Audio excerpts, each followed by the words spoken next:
So when I discovered that my grandparents were very active and involved in the Telepathy Act, the Piddingtons of 1949, and that they worked with them throughout their BBC broadcasts and live shows, and then learned what they did and how they did it, and then wrote a book on the subject called Piddington's Secrets, which was brought out just for the magic world.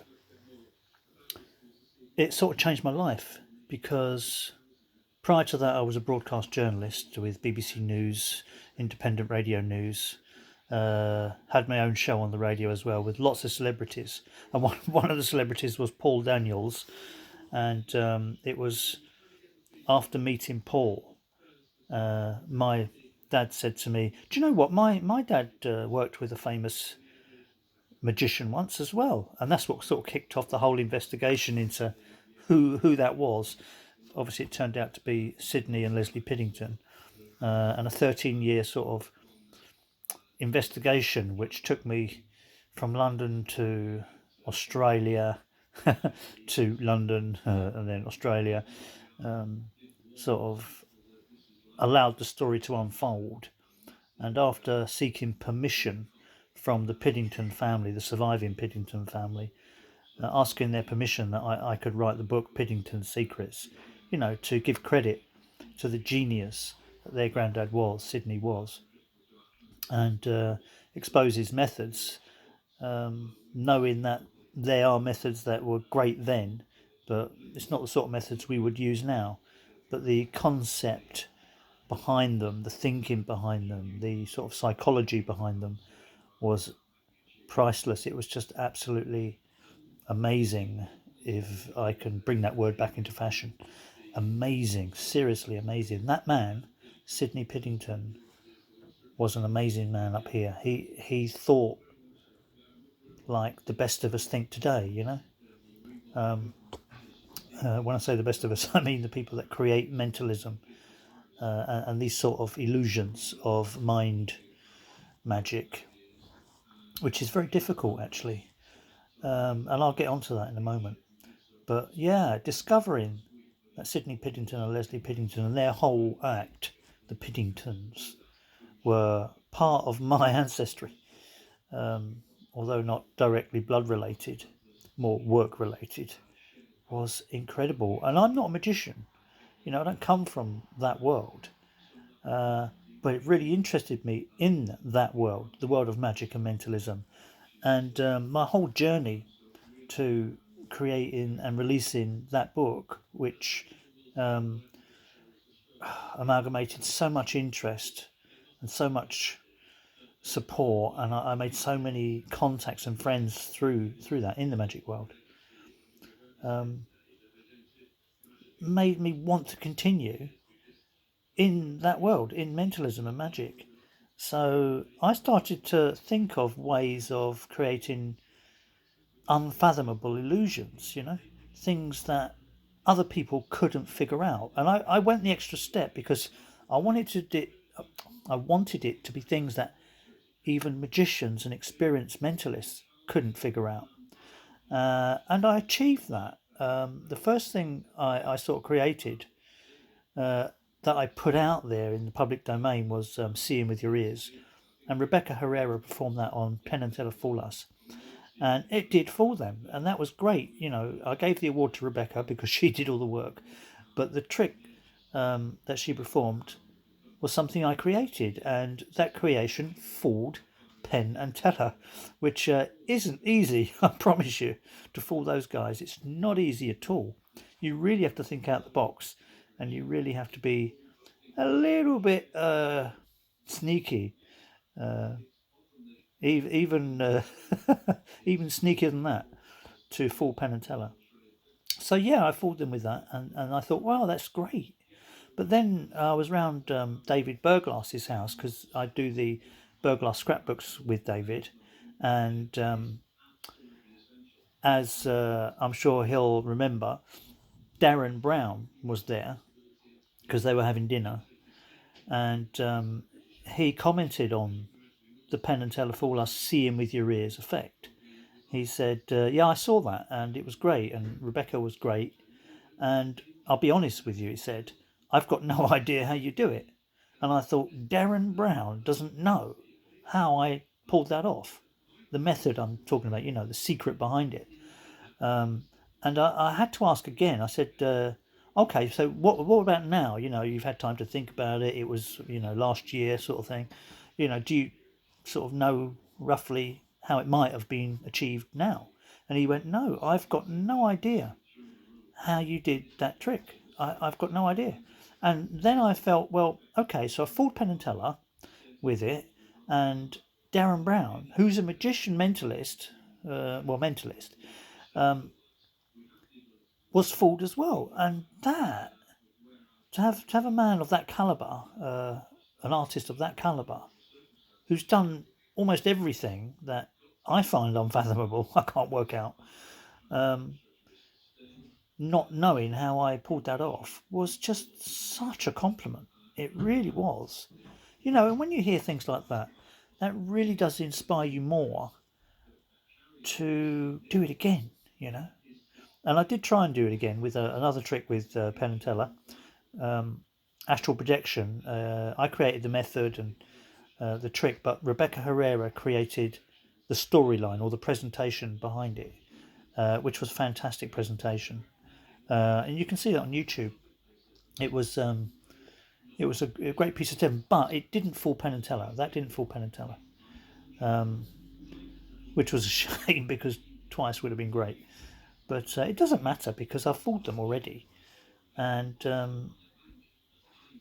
so I sort of felt as though I achieved something amazing.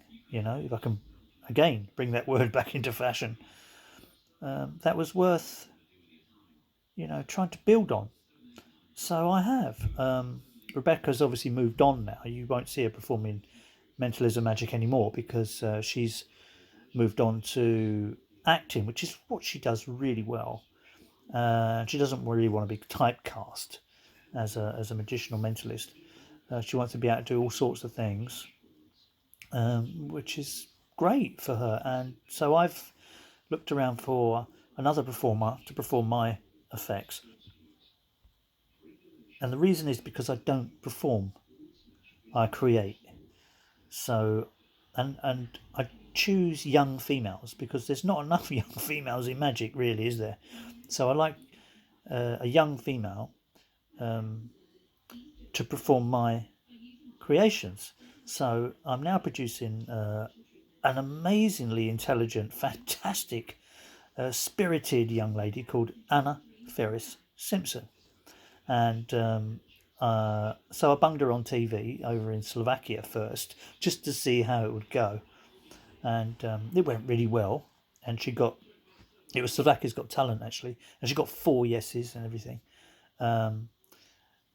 And they obviously thought she was, up for the challenge. So they brought her on the show. And then I bunged her on Fool Us. And I can't say whether we fooled them or not, but that was a great trick. So we did that, and that should be coming out soon. And then we had the challenge, which is something very different to what I'm used to, really, but something I felt that I could, take on board and make work. So I did.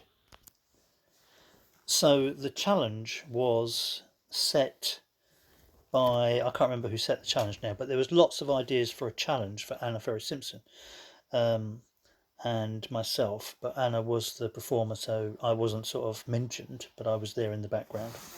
And the challenge was so unlikely and so unlikely to fulfill or to be fulfilled that it was worth the title challenge. So what was it? Well, I won't tell you the outcome, but I'll tell you what the challenge is because we've actually done it, the challenge. But again, I won't tell you the outcome. The challenge was for Anna Ferris Simpson to somehow get her hair on top of one of America's most famous bald men. which sounds ridiculous. But when you think about it, how the hell does a girl from Richmond in London, who's not known by anybody, she's not a celebrity, she's not famous in any way, not yet anyway, approach one of the most famous bald men in the United States of America and then get her hair on his head? Does she cut it, make a wig, and somehow manipulate this person into wearing it? Well, she wasn't going to do that, not unless she was raising a lot of money for charity. So it was figuring out how to win that challenge, how to achieve that ridiculous notion of putting her hair, because her hair's very long, over the bald crown of the most famous bald man in America. Well, I know there's lots of famous bald men, but he's one of the most famous bald men in America. And his name is Howie Mandel. And of course, you may recognize his name as being one of the judges on America's Got Talent.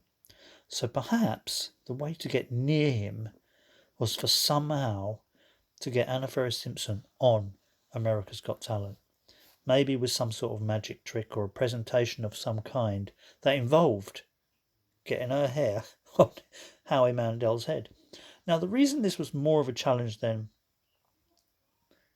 it sounds, although it does sound pretty unlikely to ever happen or be achieved, is because Howie Mandel, of course, those that know about Howie Mandel, is very particular about who touches him. He does have a phobia of germs, and he doesn't shake hands or anything like that. It's a well-known fact. So to get anywhere near his body and put someone else's body or parts of someone else's body, i.e. hair, which is the worst thing, I think, over his head, he would probably never allow that, surely. So how to get around that? So you can see the complexness of this whole challenge, First of all, you have to get on the show. And it's so hard to get on that show, or any Got Talent, really, because there's so much competition. So you've got to come up with something that they're going to want. They're going to think, oh yeah, we got to have that, in order to cut through all those lines, if you like, all those thousands of applicants and be the one on the show. So that was the first challenge. Now, we managed to overcome that. So the next thing was, well, all right, what do we do on the show? That would get the hair on his head. So we figured that out. It wasn't easy, but we figured that out. And then, is this going to happen? Is it going to work? Or is he going to run a mile because he's a germaphobe, And then, just as we sort of figured it all out, we went to America and we got to America's Got Talent and coronavirus hit. Coronavirus was in the air. And the whole world was locking down, So was this going to affect things as well? Not only is he a germaphobe, but there's coronavirus, You don't let anyone near you, do you? You stay 2 meters away, right? Well, of course, those restrictions and those rules and those advisements hadn't come in yet, but they were about to. And although they were filming America's Got Talent at that time, they were about to have to stop filming very, very soon. Matter of hours, maybe. So did we manage to achieve the goal, the challenge? After everything, did Anna Faris Simpson manage to get her hair on the head of one of the most famous bald men in America? Now, that's not a magic trick, but that's one hell of a challenge and almost impossible, really. Well, nothing's impossible, but it's sort of very unlikely. That's like saying, I don't know, I challenge you to go to a country and find a way of bringing an elephant home without using an aircraft or a boat. You know, it's sort of like, wow, that's impossible, And then you've got to start thinking it through and thinking, well, perhaps I could do it with a balloon, you know. I think, well, how big's the balloon got to be? Where do I get that from? What are the implications of that? Is it animal cruelty to have an elephant floating over? And how far is that? And is it possible? Yeah. So and then there's a train, of course. And you can sort of make it possible, but the challenges at first look, at first sight, are like, how the hell am I going to do that? So it's not magic, but it is a challenge, and I loved taking it on board, and I won't say making it happen because you don't know if it's happened yet, but taking it on board anyway, and going for it. So there's lots more to come, of course. I'm currently writing the first show for Anna Ferris Simpson, which is like a parlour type show, but I say parlour, but it's just a little bit bigger than that. And in my opinion, and I would say this, wouldn't I? But bear in mind, I'm not a magician. I can just create things that look quite impossible, and I don't say that with any gloat or look at me or anything like that. I mean, I can. I mean, I have. So I'm just saying that's what I can do. And I believe that all the demonstrations in Anna's new show, which she'll perform, are foolers. If Penn and Teller came to the show, I think not every, maybe 50% of the show would fool them, because I've gone further, in thinking out the box. I've gone that little bit further, and I've discovered things that I don't think any other mentalist has ever used before. Not that I would know that, of course, but I just sense it. And I think that the demonstrations she's going to perform in her first show are unfathomable, which is my goal.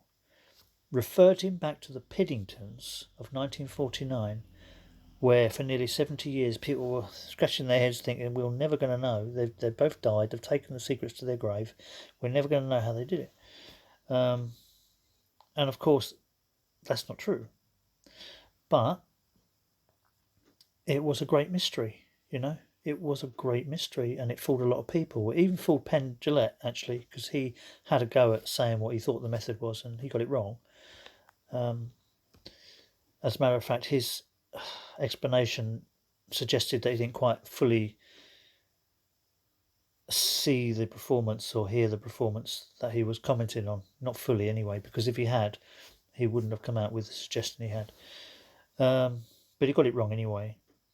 So it's quite nice to think, well, the Piddingtons fooled Penn Jillette, so let's just assume they fooled Penn and Teller. So they fooled them before that show was even conceived.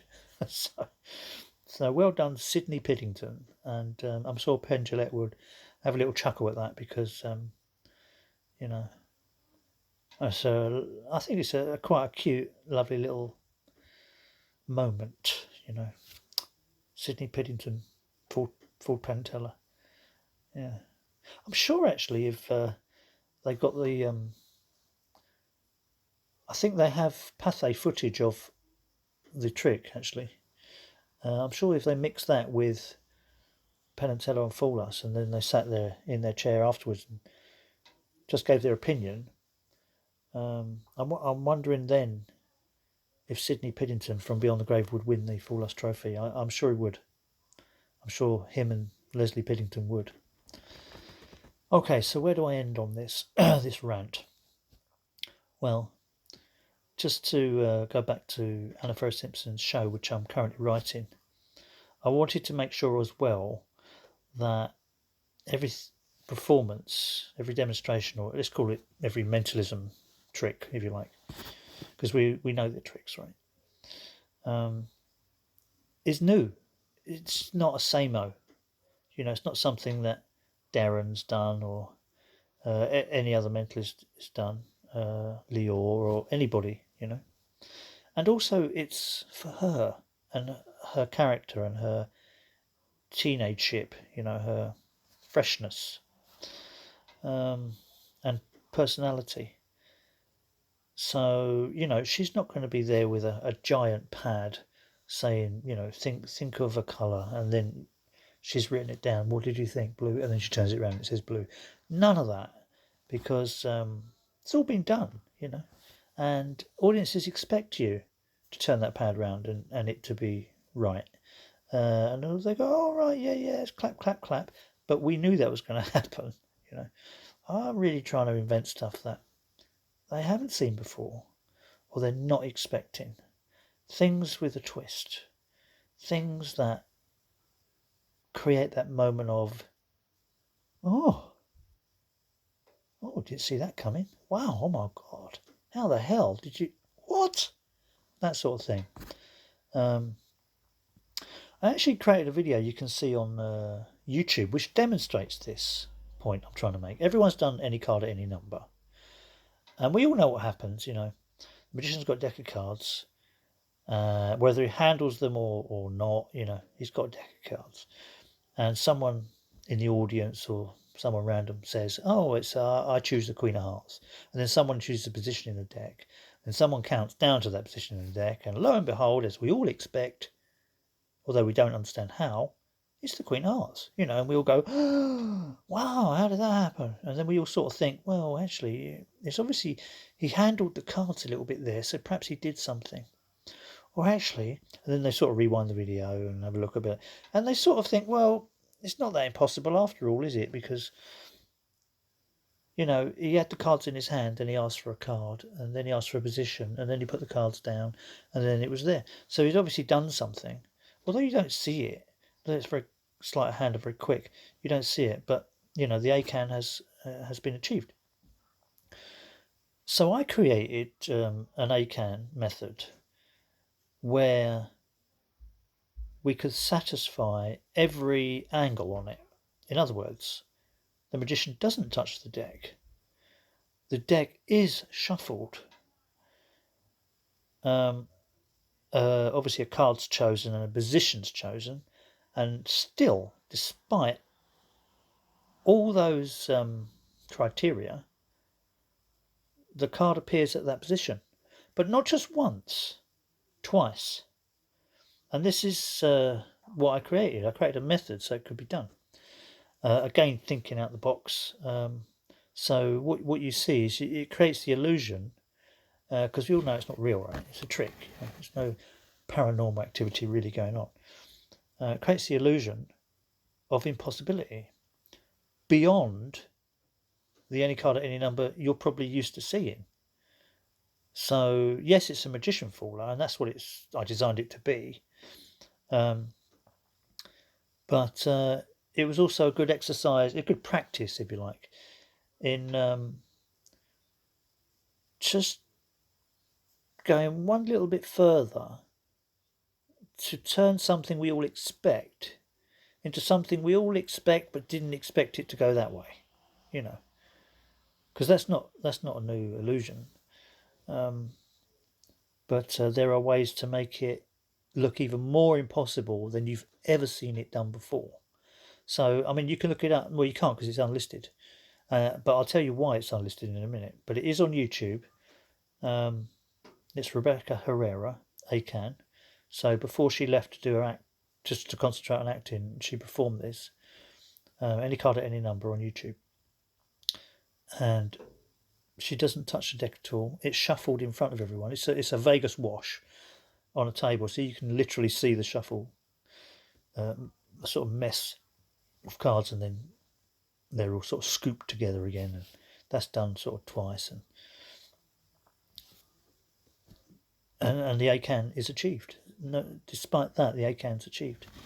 Obviously, I'm not going to give away the method, but there is an example of one, thinking out the box, two, my determination not to be same-o, although that is a same-o trick, but just to go that one step further, We all do, don't we? We all just want to go that one step further So we can sort of be at the top. We can be on the top of the tree. So you might say, for example, oh yeah, that levitation by Magician A was the best. That was the best.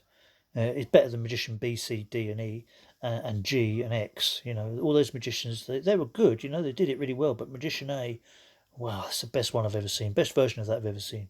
I wanted to be the best version of ACAN anyone's ever seen.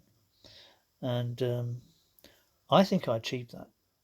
Now, I'll tell you why. Because ACAN experts, and there are ACAN experts out there, got really angry at what they'd seen.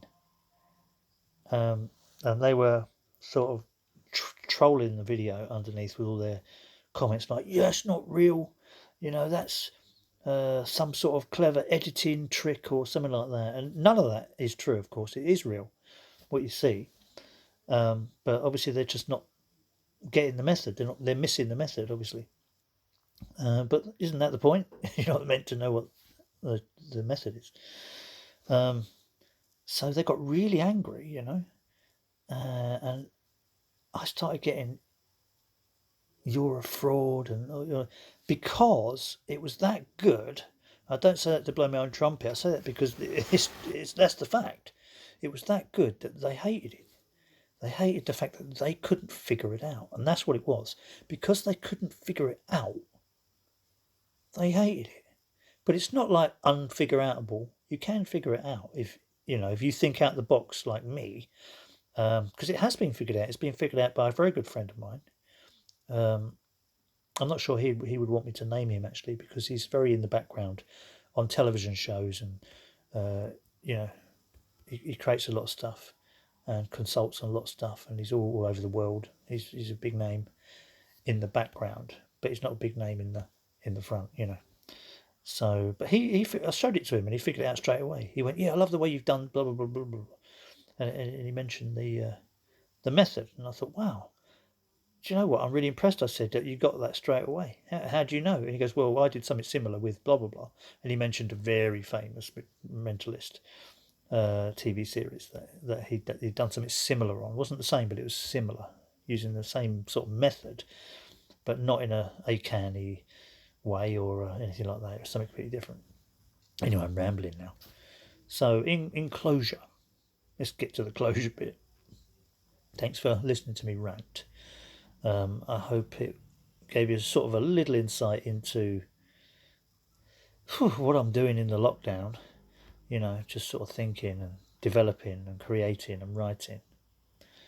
And what's to come, when the lockdown's finished. We're all sort of semi back to normal, and then more semi back to normal, and then almost back to normal, and then almost back to normal, and then whang, we're all back to normal. We all look back on it as a historic event. So I'm sort of getting ready for that, really. I'm bringing out brand new mentalism, brand new presentations, brand new everything. No same-o, brand new girl, who's a great personality and a great performer. You'll see her this year on TV. And if you're a member of the Magic Circle, she did a talk on stage at the Magic Circle. So in the archives, members only, of course, in the archives you can see Anna Ferris Simpson's talk, and we do a bit of a Q&A after as well, so you can see that if you're a member, because we give away a method. But I don't mind giving away that method because it's not really new, but I just used it in a different way. So there you go. So thank you so much for listening to my rant. I'm so in the moment now. It's very difficult for me not to move on to another subject, but that would mean that this video would be too long, and therefore uploading it and everything would just be a nightmare.